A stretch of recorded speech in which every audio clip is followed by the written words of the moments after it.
I'm frequently asked by students on Udemy or other people I know, Christian, how can I become, a data architect specialized on Snowflake like yourself?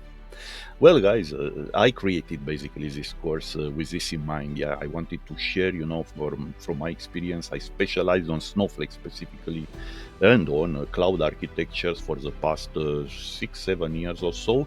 And I created a lot of data pipelines, applications, and in this specific course, I want to focus on these architectures. And look, I will start and I will keep just one very simple trivial application, which is in fact data pipeline. Okay, but I don't want to focus on the complexity of the applications, the functionality, and so on. I kept it very simple and very small on purpose because right now I want you to properly understand the different ways we can deploy such a small piece of code, because I walk you through over 20 different implementations, 20 different deployments here. And just to mention a few, yeah, of course, we have client side, server side, yeah. We'll push everything, the code to run in the virtual warehouses in Snowflake with Snowpark. But not only with Snowpark, we'll create manually a store procs implemented in Python.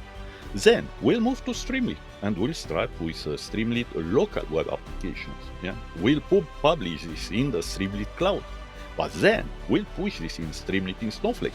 We'll create native apps with this one, and we'll push up our application in containers. We'll use it in data share and so on. So you see, that's a lot to talk about, and hopefully, if you're an aspiring data architect, if you're a data engineer who wants to acquire new skills, yeah, in this area, this is what I do, guys.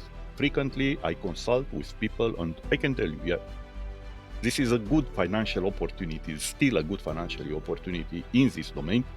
If you want, to understand what it takes, try to watch my course here.